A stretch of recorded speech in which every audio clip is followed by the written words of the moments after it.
Tidak semua yang hadir di sini masih dapat memeluk ibunya, masih dapat memeluk orang tuanya, masih dapat mencium tangannya, ya Allah. Ya Allah, ya Tuhan kami, bagi mereka yang masih Allah kasih kesempatan, ya Allah, sepulang dari sini, berikan kesempatan itu untuk mencium tangannya, ya Allah. Alhamdulillahirabbil alamin. Alhamdulillahilladzi bi ni'matihi tatimmus shalihat. وبفضله تغفر الذنوب والسيئات وبكرمه تقبل العطايا والقربات وبلطفه تستر الذنوب والزلات. الحمد لله القائل وقل الحمد لله الذي لم يتخذ ولدا ولم يكن له شريك في الملك ولم يكن له ولي من الذل وكبره تكبيرا. أشهد أن لا إله إلا الله وأشهد أن محمدا عبده ورسوله وصفيه وخليله بلغ الرسالة وأدى الأمانة ونصح للأمة وكشف الله به الغمة وجاهد في سبيل الله حتى أتاه من ربه اليقين ليلها كنهارها لا يزيغ عنها إلا هالك. اللهم صل وسلم وزد وبارك وأنعم على رسولنا وقدوتنا وحبيبنا وشفيعنا محمد صلى الله عليه وسلم. أما بعد، عباد الله، اتقوا الله حق تقاته ولا تموتن إلا وأنتم مسلمون. قال الله تعالى في كتابه الكريم: أعوذ بالله من الشيطان الرجيم. بسم الله الرحمن الرحيم. يا أيها الناس اتقوا ربكم الذي خلقكم من نفس واحدة وخلق منها زوجها وبث منهما رجالا كثيرا ونساء واتقوا الله الذي تساءلون به والأرحام إن الله كان عليكم رقيبا. وقال تعالى أيضا في كتابه العزيز: فلما بلغ معه السعي قال يا بني إني أرى في المنام أني أذبحك فانظر ماذا ترى. قال يا أبت افعل ما تؤمر ستجدني إن شاء الله من الصابرين. بارك الله لي ولكم في القرآن العظيم ونفعني وإياكم بما فيه من الذكر والحكم من القرآن الكريم ونفعني وإياكم بما فيه من القرآن والذكر الحكيم وتقبل مني ومنكم تلاوته إنه هو الغفور الرحيم.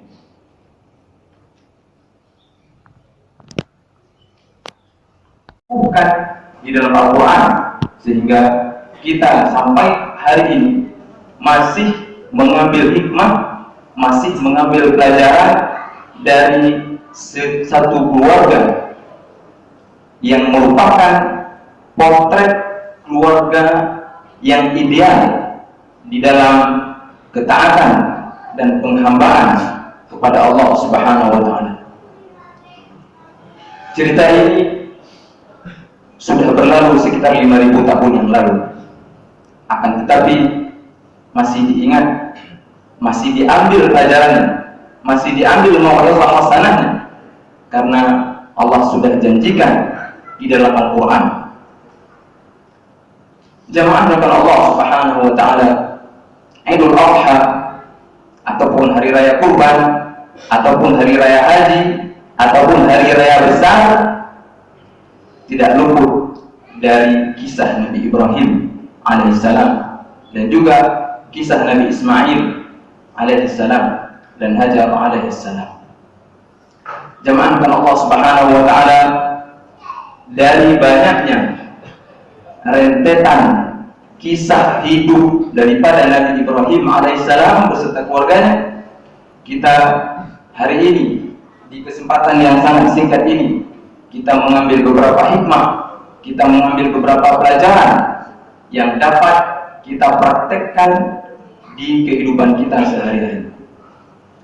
Jamaah salat Idul Adha yang dimuliakan Allah Subhanahu wa Ta'ala, Nabi Ibrahim alaihissalam tumbuh berkembang di dalam masyarakat, di dalam keluarga, di bawah orang tua yang tidak beribadat kepada Allah, yang tidak beriman dengan keesaan Allah, Nabi Ibrahim tumbuh kecil di bawah asuhan ayahnya yang bernama Azar, di mana ayahnya merupakan orang yang membuat berhala, orang yang memperdagangkan berhala, dan juga orang yang menyembah berhala. Maka hikmah yang pertama yang dapat kita ambil dari cerita Nabi Ibrahim alaihissalam, bahwa Nabi Ibrahim yang dikenal dengan Khalilullah, kasih sayangnya Allah, akan tetapi Allah memberikan ujian yang berat kepada Nabi Ibrahim alaihissalam. Sebagaimana Allah ceritakan di dalam surat As-Saffat, inna hadza lahuwal bala'ul mubin. Sungguhnya apa yang diberikan kepada Nabi Ibrahim alaihissalam merupakan sebuah ujian yang nyata, merupakan sebuah cobaan yang besar. Ketika Allah menyebutkan yang besar, maka tidak ada bandingannya dengan kebesaran kita hari ini. Seberapapun besar ujian dan cobaan yang hari ini kita hadapi, maka ingatlah bahwa ujian kepada Nabi Ibrahim lebih besar daripada ujian kepada kita. Karena sunnatullah, orang yang paling besar diberikan ujian mereka para anbiya, tsummal amsal fatamsal. Kemudian orang-orang yang tingkatan keimanannya di bawah para anbiya dan rasul. Jadi jamaah yang Allah Subhanahu wa taala, ketika seseorang bertambah imannya, maka cobaan, rintangan, ujian Allah berikan lebih. Bukan berarti orang beriman tidak ada cobaan dan rintangan. Maka ketika Nabi Ibrahim alaihissalam memulai berdakwah kepada keluarga sendiri yang menolak. Dan cerita ini Allah abadikan di dalam Al-Quran, di dalam surat Maryam. Ketika Nabi Ibrahim bertanya kepada ayahnya, ya abati lima ta'budu ma la yasma'u wa la yubsiru wa la yughni 'anka syai'a. Ketika Nabi Ibrahim bertanya kepada orang tuanya, wahai bapak, wahai ayahandaku, kenapa engkau menyembah sesuatu yang tidak bisa mendengar, sesuatu yang tidak dapat melihat, sesuatu yang tidak dapat memberikan apapun kepadamu, baik itu mudarat ataupun manfaat. Ini bentuk dakwah Nabi Ibrahim alaihissalam kepada orang tuanya. Sampai orang tuanya menjawab, qala araqibun anta an alihati ya Ibrahim. Wahai Ibrahim, apakah engkau benci? Apakah engkau tidak mau melihat sesembahan yang kami sembah? La illam tantahi la arjumanna wahjurni maliya. Apabila kamu tidak berhenti dalam mendakwahiku, apabila kamu tidak berhenti dalam mengajakku dalam keimananmu, maka la arjumanna, rintangannya akan dirajam, dilempari batu sampai mati. Kemudian orang tua berkata, wahjurni maliya, tinggalkan aku dan waktu yang lama. Apakah Nabi Ibrahim pergi? Apakah Nabi Ibrahim putus asa? Apakah Nabi Ibrahim meninggalkan keluarganya? Justru mengatakan kepada ayahnya, qala salamun alaik. Wahai orang tuaku, keselamatan bagimu. Didoakan kepada orang tuanya yang didakwahi untuk masuk ke millah Ibrahim, kepada keimanan kepada Allah Subhanahu wa taala. Sa'astaghfiru laka rabbi innahu kana bi hafiyya. Bukan hanya keselamatan bagimu, aku akan meminta ampun kepada Allah Subhanahu wa taala atas apa yang kau berbuat. Sesungguhnya Allah Subhanahu wa taala sangat mencintaiku. Ini potret bagaimana Nabi Ibrahim alaihissalam mendapat tantangan dari ayahnya sendiri, dan ini tantangan yang berat. Apakah begitu itu? Tidak. Jamaah salat Idul Adha yang Allah Subhanahu wa taala, ketika Nabi Ibrahim mulai beranjak dewasa, kaumnya mengetahui bahwa Ibrahim tidak mau menyembah apa yang kita sembah. Walaqad atayna Ibrahim rusydahu min qabl wa kunna bihi alimin.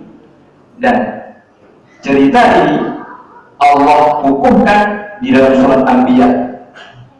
Dalam surat yang lain Allah menyebutkan bahwa Nabi Ibrahim alaihissalam sudah diberikan rusyd, sudah diberikan keilmuan, sudah diberikan taufik daripada Allah Subhanahu wa taala. Idh qala li abihi wa qaumi, ketika Nabi Ibrahim berkata kepada ayahnya dan juga kaumnya, kenapa kalian menyembah yang tidak dapat memberikan manfaat dan juga mudarat? Ketika kaumnya pergi, Nabi Ibrahim alaihissalam membunuh semua yang ada di dalam peribadatan mereka, yang ditinggal hanya satu. Faja'alahum juzatan illa kabiran lahum, hanya satu yang ditinggalkan, yaitu yang paling besar dari sesembahan. Digantungkan kapak di atas sembahan yang paling besar. Maka ketika mereka pulang, qalu, siapa yang melaksanakan semua ini? Siapa yang merobohkan Tuhan-Tuhan kita? Qalu sami'na fatan. Mereka menjawab, kami mendengar ada seorang pemuda.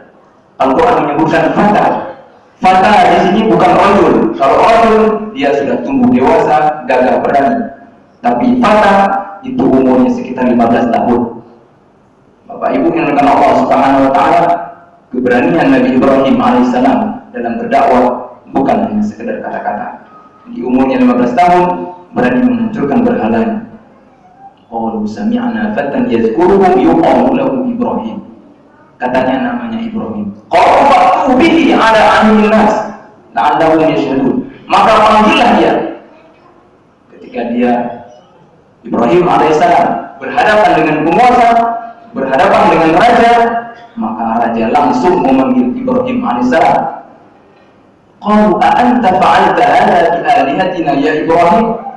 Wahai Ibrahim, apakah engkau yang membuat kerusakan ini semuanya? Apa jawab Nabi Ibrahim alaihissalam? Ketika Nabi Ibrahim meninggalkan satu sembahan yang besar, fas'aluhum in kanu yantiqun. Qala bal fa'alahu kabiruhum hadha. Menjelaskan bahwa yang membunuh itu, yang merobohkan itu, yang menghancurkan itu, itulah sembahan yang paling besar. Fas'aluhum, tanya pada dia, in kanu yantiqun, kalau dia bisa berbicara. Apa jawab kaumnya? Faraja'u ila anfusihim faqalu innakum antum zalimun. Engkau wahai Nabi Ibrahim, wahai Ibrahim, termasuk orang-orang yang zalim, telah merobohkan semua sembahan kami. Tsumma nukisu ala ru'usihim laqad 'alimta anna haula'i la yantiqun. Mereka menyadari, Nabi Ibrahim menyadari semuanya bahwa sesembahan itu tidak dapat berbicara. Di sini datang hujah daripada Nabi Ibrahim untuk melawan kaumnya. Apa yang Nabi Ibrahim katakan? Qala afata'buduna min dunillah ma la yanfa'ukum syai'an wa la yadurrukum. Wahai kaum, apakah kalian menyembah selain Allah yang tidak dapat memberikan kepada kalian mudarat dan manfaat? Uffil lakum wa lima ta'buduna min dunillah. Maka celakalah kalian dan apa yang kalian sembah. Setelah kalah dalam berhujah, apakah mereka diam? Mereka kembali kepada kekuasaan, mereka kembali kepada kedudukannya, maka mereka kembali kepada kekuatannya. Qalu harriquhu. Setelah mereka kalah, mereka katakan bakar Ibrahim alaihissalam. Di sini, apakah Nabi Ibrahim meminta kepada makhluk Allah? Tidak, jamaah Allah Subhanahu wa taala.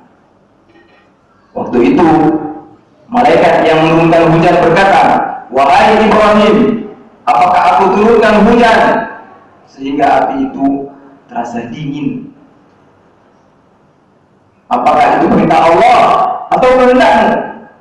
Ini kehendakku, maka aku tidak butuh kepada kehendakmu. Malaikat di gunung mengatakan bahwa, wahai Ibrahim, Apakah aku ambil sepotong gunung, aku lempar di tempat mereka tinggal? Kata Ibrahim, apakah itu perintah Allah ataupun kehendak? Ini kehendakku, aku tidak butuh terhadap kehendakmu. Semua makhluk Allah menunggu perintah dari Allah untuk menyelamatkan Khalilullah Nabiullah Ibrahim alaihissalam. Tapi apa doa Nabi Ibrahim itu? Hasbiyallah wa ni'mal wakil. Hasbiyallah wa ni'mal wakil. Cukuplah Allah yang memberikan kepadaku pertolongan. Ketika Allah Subhanahu wa taala memberikan Nabi Ibrahim pertolongan, pada detik itu Allah Subhanahu wa taala mengatakan kepada api, "Qulna ya naru kuni bardan wa salaman ala Ibrahim." Wahai api yang sejatinya kamu membakar, maka pada hari itu Allah memerintahkan kepada api untuk menjadi dingin, untuk menjadi sejuk, sehingga memberikan keselamatan kepada hambanya yaitu Ibrahim alaihissalam. Jemaahkan Allah Subhanahu wa taala, Nabi Ibrahim alaihissalam silih berganti mendapatkan ujian, dimulai dari keluarganya, dari orang tuanya, dari orang sekelilingnya, dari penguasanya, dari rajanya. Dan Nabi Ibrahim mengetahui bahwa tidak ada jalan untuk mendakwahi mereka.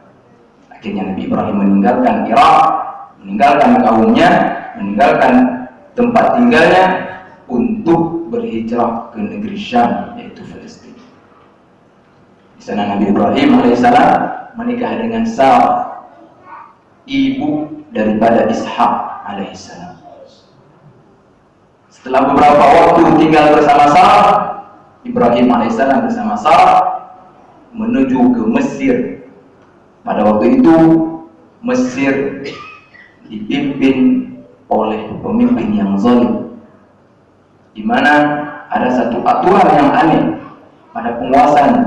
Apabila ada wanita cantik yang datang, yang masuk ke Mesir, maka tidak ada yang berhak nikahi kecuali raja.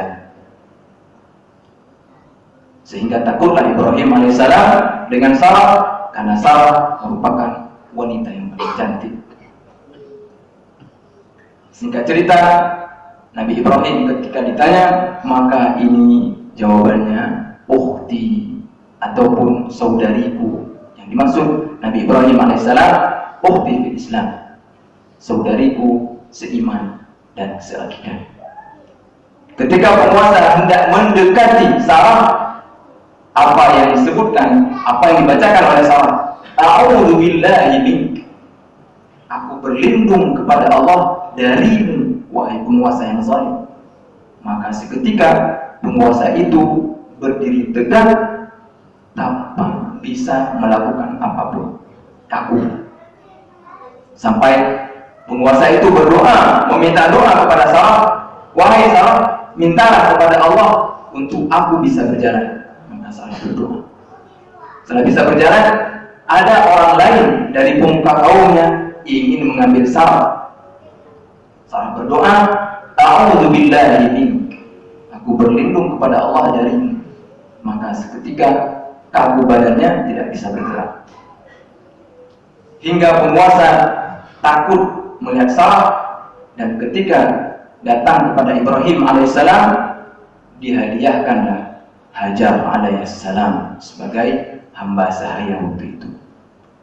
Sehingga berangkatlah Nabi Ibrahim alaihissalam bersama Sarah dan Hajar kembali pulang ke Palestina, yaitu negeri Syam. Setelah lama tinggal bersama Sarah dan Hajar, Nabi Ibrahim tidak ataupun belum dikaruniai oleh anak. Di dalam tafsir Ibnu Katsir menyebutkan bahwa sekitar 86 tahun Nabiullah Ibrahim berdoa kepada Allah, Rabbi habli minas salihin, Rabbi habli minas salihin. Ya Allah, ya Tuhanku, aku memohon kepada Engkau ya Allah untuk dikaruniai anak. Setelah 86 tahun baru Allah memberikannya Ismail alaihissalam. Ismail di sini lebih tua daripada Ishak alaihissalam, karena Hajar lebih duluan melahirkan Ismail dibanding Sarah yang melahirkan Ishak. Jamaah dengan Allah Subhanahu wa taala, ketika Ismail lahir ke muka bumi, datang perintah kepada Khalilullah Ibrahim alaihissalam untuk ditempati di tempat yang tidak ada penduduknya, yang tidak ada makanannya, yang tidak ada minumannya. Bayangkan Bapak Ibu sekalian, seorang ibu yang baru melahirkan diperintahkan Allah untuk ditempati, untuk tinggal fi wadin ghairi dhi zar'in 'inda baitikal muharram, di satu lembah yang entah berantah, yang tidak ada kehidupan, tidak ada orang di sana, tidak ada minuman, tidak ada makanan. Tapi Nabiullah Ibrahim alaihissalam tetap membawa Hajar dan Ismail di wadi yang hari ini kita ketahui dengan Al-Makkah Al-Mukarramah. 5.000 tahun yang lalu tidak ada siapapun yang datang, tidak ada siapapun yang hidup di situ. Apa doa Nabi Ibrahim? Rabbana inni askantu min dzurriyyati biwadin ghairi dhi zar'in 'inda baitikal muharram Rabbana liyuqimus shalah faj'al af'idatan minan nas tahwi ilaihim warzuqhum minats thamarati la'allahum yashkurun. Ini doa Nabi Ibrahim ketika berada di wadi, ditinggalkan anak dan istrinya karena perintah Allah Subhanahu wa taala. Nabi Ibrahim pulang ke Syam, pulang ke Palestina, yang tidak tahu kabar apa-apa tentang Hajar dan Ismail. Di sini dimulai kisah Hajar dan Ismail dari masih kecil, dari munculnya Zam-Zam, dari bagaimana Hajar berlari Safa ke Marwah, kemudian datang malaikat untuk mencungkirkan di kaki ataupun di bawah kaki Ismail alaihissalam sehingga keluar Zam-Zam.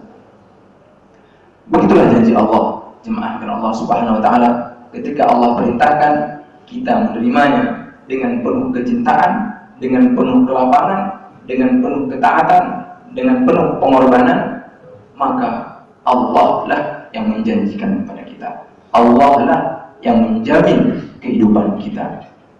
Jamaah salat Idul Adha yang dimuliakan Allah Subhanahu wa taala, tidak lama setelah itu Nabiullah Ibrahim alaihissalam kembali ke Makkah melihat anaknya sudah tumbuh dewasa. Ada yang mengatakan 7 tahun dan lain sebagainya. Di mana anak-anak yang masih berumur 7 tahun tidak melihat anaknya setelah ditinggal di wadi, malam bermimpi diperintahkan untuk membunuh anaknya, untuk menyembelih anaknya.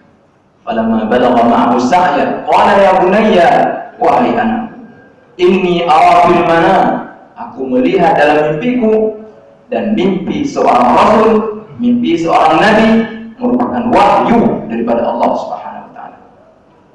Inni asbahuk, aku menyembelih. Apa kata Ismail alaihissalam? Qala ya abati fa'al ma tu'mar, wahai ayahanda, wahai ayahku, wahai bapakku, if'al, maka lakukan. Kenapa? Karena Allah yang telah menyuruhmu. Satajiduni insyaallah minas sabirin.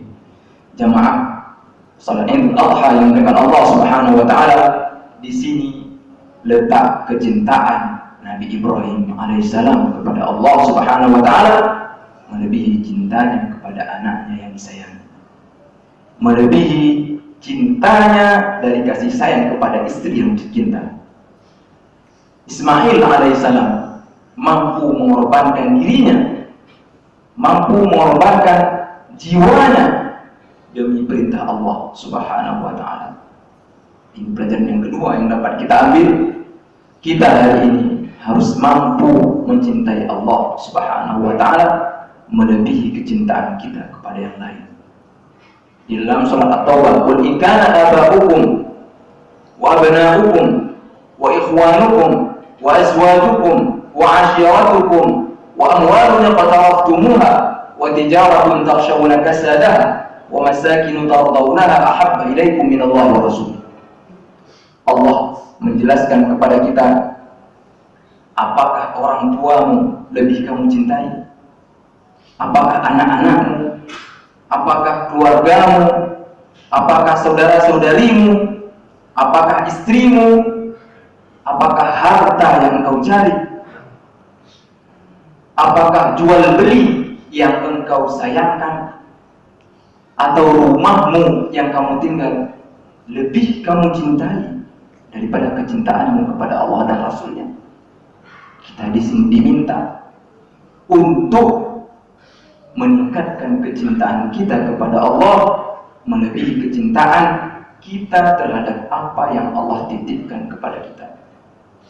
Jamaahkan Allah Subhanahu wa taala, semua yang Allah titipkan akan dipertanggungjawabkan. Semua yang Allah titipkan akan diambil. Harta, keluarga, tahta, kekuasaan, semuanya akan kembali kepada Allah. Kita akan ditanya atas apa yang kita perbuat terhadap titipan kita. Hari ini kita sedikit diminta pengorbanan dari sebagian harta kita untuk kita berkorban, membeli sapi, beli lembu, beli kambing, 1 ataupun 7 orang dalam satu sapi. Akan tetapi lebih daripada itu, dari sosok Nabi Ibrahim alaihissalam telah terpancar rasa ketaatan, rasa penghambaan yang sangat tinggi, sehingga mampu menyembelih anaknya sendiri apabila itu perintah daripada Ilahi. Tidak ada kata-kata tidak terhadap perintah Allah Subhanahu wa taala. Ketika kita mengatakan Allahu Akbar, Allah yang Maha Besar, semua yang lain selain Allah adalah kecil. Dunia sangat kecil ketika kita memasukkan Allah Subhanahu wa taala dalam hati kita. Ketika Allah Subhanahu wa taala kita masukkan dalam jiwa kita, maka kita melihat dunia itu sangat kecil, sangat hina, sangat dina, bahkan tidak sebesar setengah daripada lalat atau nyamuk. Jamaahkan Allah Subhanahu wa taala, kita hari ini, setiap hari, setiap detik, setiap menit, setiap jam, kita dihadapkan oleh apa yang dihadapkan Nabiullah Ibrahim alaihissalam, antara pengorbanan kepada Allah atau cinta kita terhadap apa yang Allah titipkan kepada kita. Ketika subuh berkumandang azan, as-salatu khairum minan naum, apakah kita memilih mengorbankan rasa ngantuk kita, rasa nyenyak tidur kita, untuk kita datang menghadap Allah sebagai bentuk perintahnya ke masjid-masjid? Setiap detik, setiap menit kita dihadapkan atas 2 hal. Apakah kita mengorbankan apa yang Allah berikan kepada kita kepada Allah, atau justru kita lebih mencintai apa yang Allah titipkan kepada kita? Ketika para sihir di zaman Fir'aun melihat mukjizat yang datang daripada Nabi Musa, apa yang mereka katakan? Ulqiyas sajidin. Mereka langsung sujud, tunduk, patuh terhadap Allah Subhanahu wa taala dengan keimanan yang sangat kuat. Sehingga apa kata Fir'aun? Qala amantum lahu qabla an adzana lakum? Apakah kalian semuanya para sihir beriman kepada Nabi Musa dan Harun sebelum aku mengizinkan? La uqatti'anna aydiyakum wa arjulakum min khilaf falasawfa ta'lamun. Maka aku akan potong tangan dan kaki kalian. Itu ancamannya. Apa jawaban daripada mereka? Qalu la dhair. Qalu la dhair. Kami tidak cemas, kami tidak takut kepada kekuasaanmu, kepada ancaman darimu. Kenapa?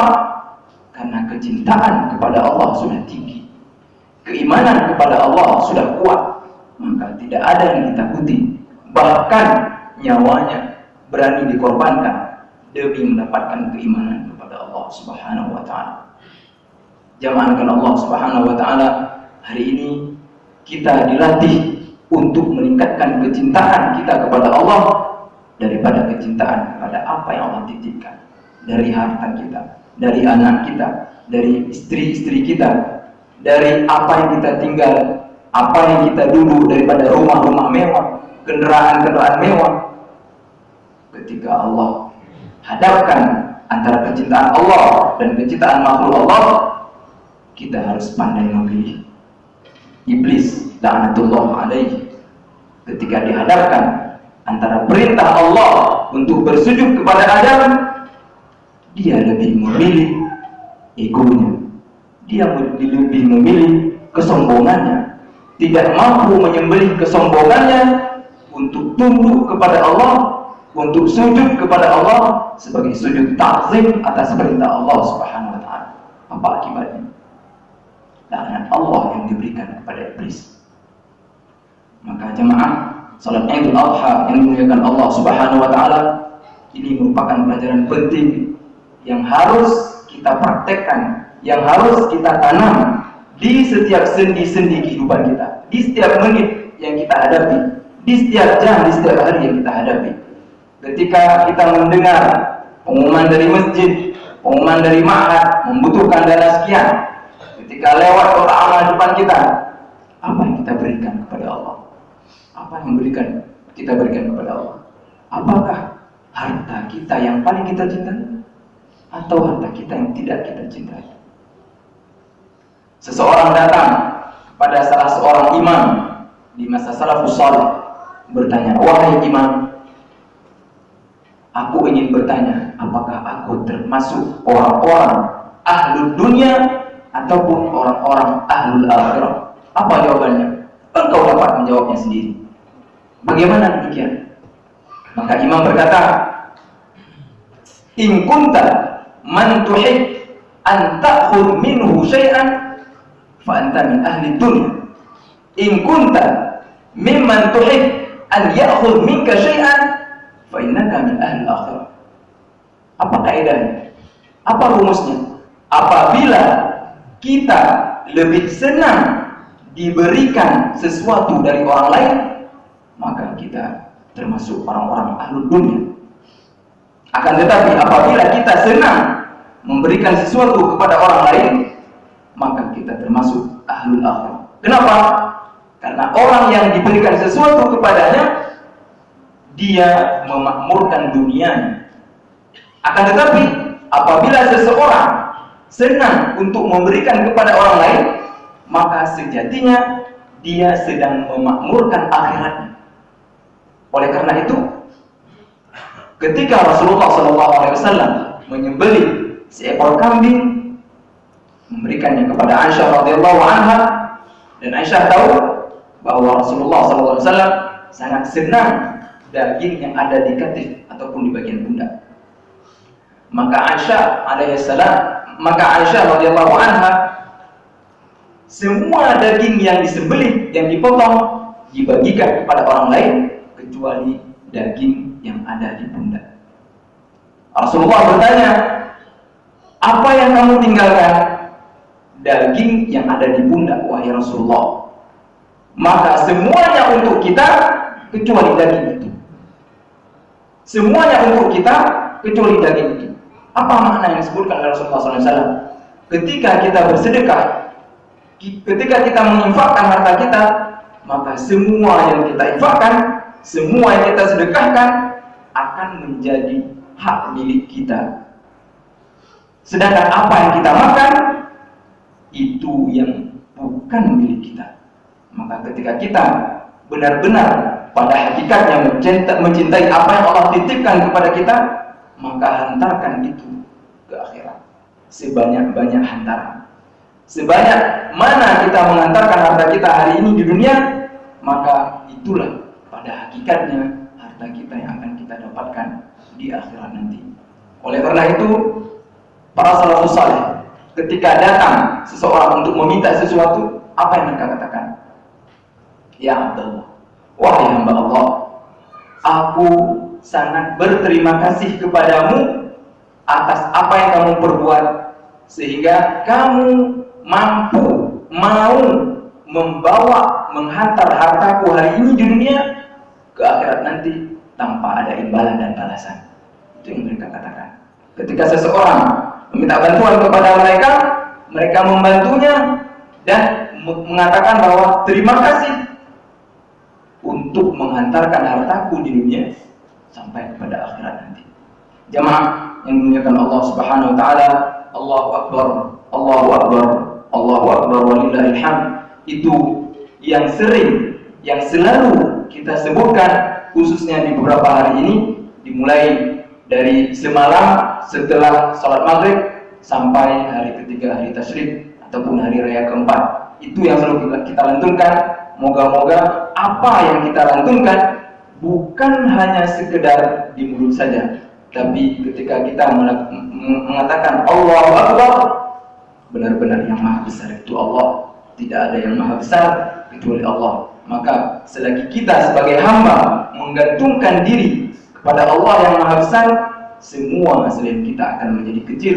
Semua selain kita akan tunduk dan patuh karena kita taat sebagai penghambaan kita kepada Allah Subhanahu wa taala. Semoga pelajaran hari ini dapat menjadikan kita menjadi hamba yang lebih taat, menjadi hamba yang lebih kuat imannya, karena setiap kita yang beriman pasti akan diuji oleh Allah Subhanahu wa taala.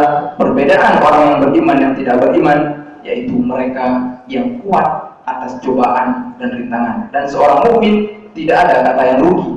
Ajaban li amril mu'min in amrahu kulluhu khair, in asabahu darra sabara fa kana khairul lah, in asabahu sarra syakara fa kana khairul lah.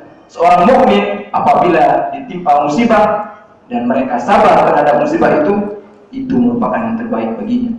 Apabila seorang mukmin ditimpa ataupun diberikan nikmat oleh Allah Subhanahu wa taala dan mereka bersyukur atas nikmat yang Allah berikan, itu merupakan yang terbaik bagi mereka. Jamaah salat Idul Adha yang dimuliakan Allah Subhanahu wa taala, kita tutup mau'izah hasanah pada hari yang berbahagia ini dengan doa kita bermunajat kepada Allah Subhanahu wa taala. Apabila ada jamaah yang melaksanakan kurban, semoga diterima oleh Allah Subhanahu wa taala. Allahumma lakal hamdu wa lakal syukru wa lakal hamdu ba'da ridha. Allahumma laka aslamna wa bika amanna wa ilaika tawakkalna wa ilaika anabna wa bika khasamna wa ilaika ihtakamna bi rahmatika ya arhamar rahimin. Allahumma salli ala sayyidina Muhammad wa ala alihi wa sahbihi wa man tabi'ahum bi ihsanin ila yaumiddin. Allahumma ighfir lana ya rabbana bi rahmatika ya arhamar rahimin.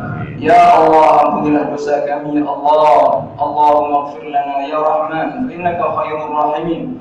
Ya Allah, ampunilah dosa-dosa kami ya Allah. Dosa yang kami lakukan ya Allah, dosa yang kami lakukan di siang hari ataupun di malam hari ya Allah. Dosa yang kami lakukan kami sadar ataupun kami tidak sadar terhadap dosa ya Allah. Ya Allah, segala dosa yang kami lakukan di hadapan orang lain ataupun kami lakukan sembunyi-sembunyi ya Allah.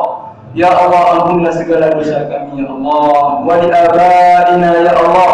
Ya Allah, ampunkan segala dosa bapak kami ya Allah yang susah payah ya Allah dalam mendidik kami ya Allah.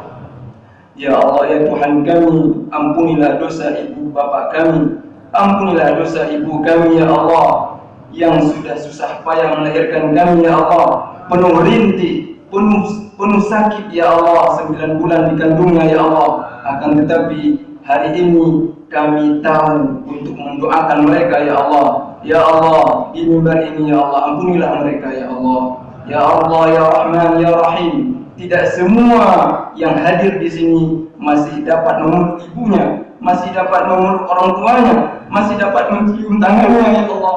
Ya Allah, ya Tuhan kami, bagi mereka yang masih Allah kasih kesempatan, ya Allah, sepulang dari sini, berikan kesempatan itu untuk mencium tangannya ya Allah, untuk memohon ampun kepadanya ya Allah, karena kami banyak salah, banyak dosa, banyak khilaf terhadap orang tua kami ya Allah. Namun banyak di antara mereka ya Allah yang hanya duduk-duduk di pusara makamnya ya Allah untuk memohon ampun kepadanya ya Allah.